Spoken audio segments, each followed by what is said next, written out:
Hi guys! Welcome back to my channel. So for today, nag-isip ako nung pwede kong i-content na kakaiba or bago. So what I'm going to share with you today are the 5 things I learned or discovered in myself and in life in general after entering med school. So first thing, number 1, is that med school is not only for smart people, but also for those who have the courage to continue despite the hardships and difficulties or failures they may face along the way. So, in med school, the first thing you need to consider is that, is this really what you want in life?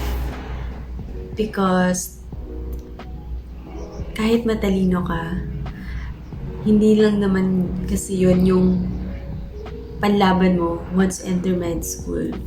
Lagi naman sinasabi sa isa't isa na kahit matalino ka, kung mahina yung loob mo, hindi ka rin siguro tatagal sa med school. Because once you enter med school, kailangan mo tanggapin na ang dami mong pagdaraanan. It's either failure, difficulties, hardships, disappointments talaga, sobrang dami. Parang, for example, nung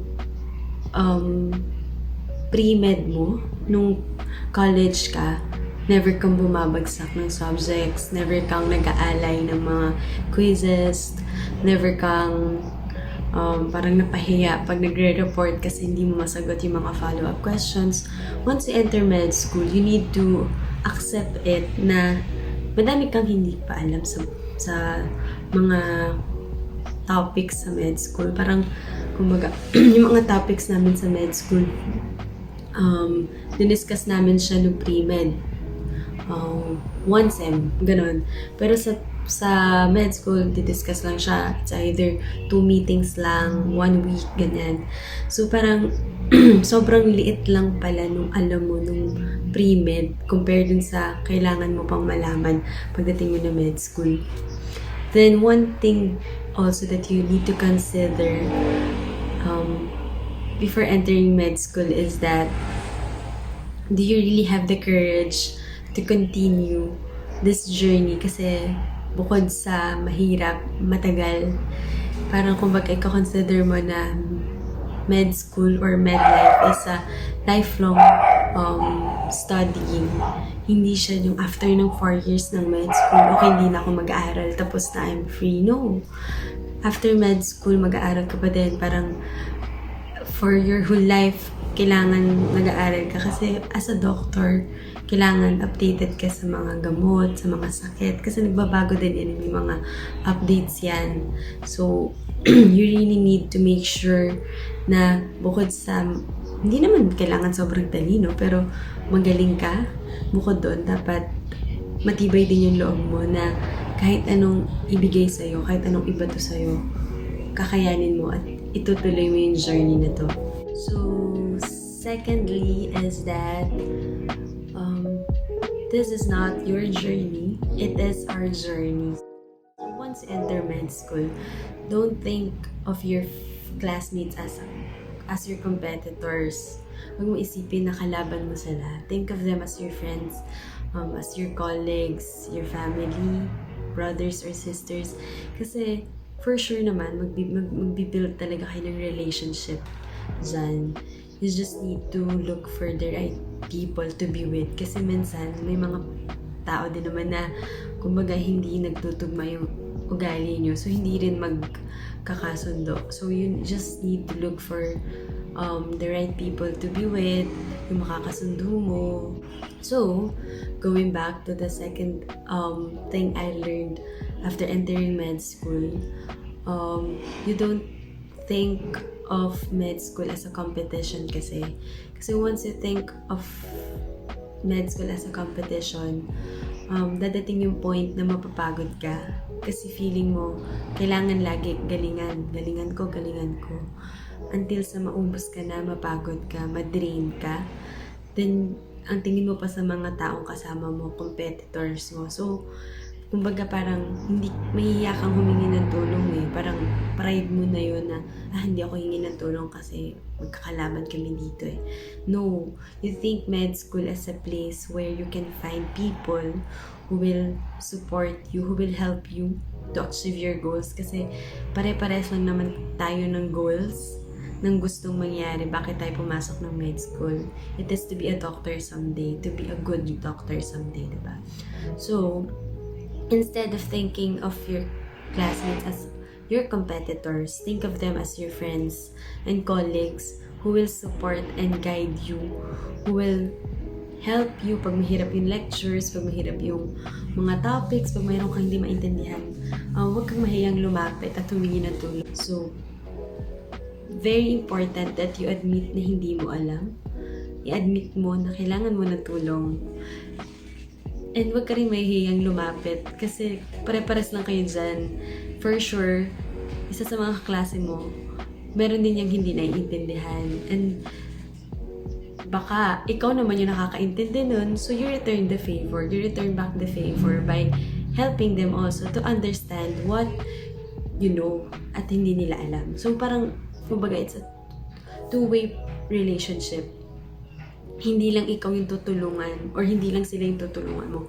Magtutulungan kayo kasi this is not your battle, it is our battle. So, kumbaga, sama-sama tayo dito na lumalaban, pare-pares tayo ng pinaglalaban dito.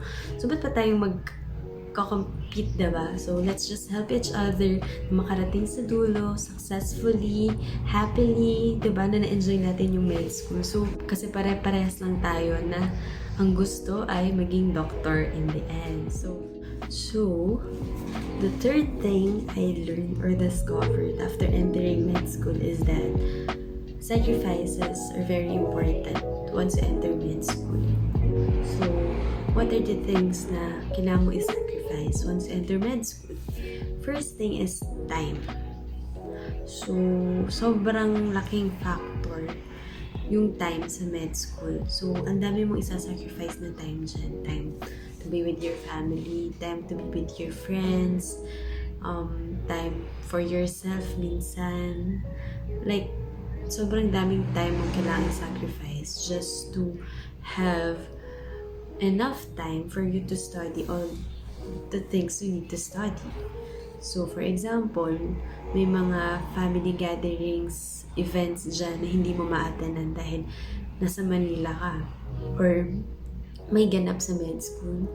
Or ang dami mong quizzes sa susunod na weekdays, diba? So, kumbaga, pagpasok mo ng med school, you really need to learn how to sacrifice a lot of your time. Time to be with your friends. Sobrang dami mong mga lakad na kailangan mo i-cancel kasi may biglaang quiz, may biglaang makeup class. Sobrang daming ganyan experiences sa med school. So, what are the other things na kailangan mo i-sacrifice? Money. Sobrang hindi naman kaila sa mga tao how expensive it is to go to med school. Sobrang mahal. Kasi kailangan mong i-consider if afford mong magpaaral sa med school ng 4 years, 100,000 plus per sem. So, do the math. Ang laking pera. Kumbaga, kaya mong bumili ng bahay. Diba? Kumbaga, isipin mo, ang daming perang sinasacrifice ng family just to have a doctor and the family. So, once you enter med school, you need to consider na yung mga bagay na isa-sacrifice mo. But, think of it as an investment kasi. Nag-i-invest ka for your future. So, you just need to really wholeheartedly learn to sacrifice a lot of things just to earn the title of being a doctor. So, just think na lahat ng sinasacrifice mo ngayon will be worth it sa dulo. So, just don't give up. Just really, really pray to God that sa mga times na you need to sacrifice. Na sana wholeheartedly magawa mo siya para makatrabaho ka din ng maayos. Kasi pag para kumbaga gumawa ka na napilitan ka lang, lahat ng kailangan mong gawin affected eh. So you just really need to siguro ask for God's guidance na sana magawa mo ng maayos. Na sana kayanin mo mag-sacrifice. Kasi gusto mo rin naman to eh. So, lahat naman ng mga bagay na gusto mo, kailangan paghirapan mo muna. Kumbaga, hirap muna bago sarap. The next thing I learned is that it is okay to fail. Nakakahiyaman, pero kumbaga, huwag ka kasing matakot na mag-fail sa kahit anong bagay. Quiz man yan, assignments, reportings, projects. Isipin mo na yung failure is an opportunity for you to do better. Kasi it means na ito lang yung ginawa mo, but you can do much better sa susunod na gawin mo uli yun, diba? Kumbaga, sa med school, don't look at failure as a negative thing. Look at it as an opportunity for you to improve yourself. Kumbaga, tulad nga na sinasabi namin sa pharma ng college is no way but up. Kasi if when you're down, titingin ka sa taas. Nakikita mo kung ano pa yung kaya mong gawin. So, ako, tinitingnan ko every time na nag-fail ako, kanya yung quizzes, kaya ko pa. Kaya ko pang improve yung sarili ko. Kaya ko pang improve yung study habits ko. Kumbaga, there's always room for improvement. Kasi once na you look at it sa negative side ng failure na bobo ka, hindi mo ginalingan, ganyan. If you're thinking that way, madadown ka talaga until panghihinaan ka na ng loob. Unti-unti na yan. Mawawalan ka na ng confidence sa sarili mo. Na kahit hindi ka naman talaga bobo, iisipin mo ganun ka. So, first thing you do is when you fail, you cry. Okay lang. Okay lang talagang umiyak. Kumbaga, it's your way of recovering, diba? So, after you cry, huwag kang tumigil doon. You need to stand up and look for ways to improve yourself. Ganun kasi ako eh. Tanda ko, there's this one instance na nung bumagsak ako, umiyak ako talaga. Sobra kong kinalungkot yun eh. Pero that night talaga, inaral ko talaga yung next na topic namin. And fortunately naman, may effect naman yung ginawa ko yun. Hindi naman nasayang yung effort ko, diba? So, after that, dun ko na-realize na yung pag-fail mo kasi is siguro God's way of letting you know na you can do much better, that you are better than that. So, in med school, pag nag-fail ka, huwag mo masyadong damdamin. Look for ways to improve yourself.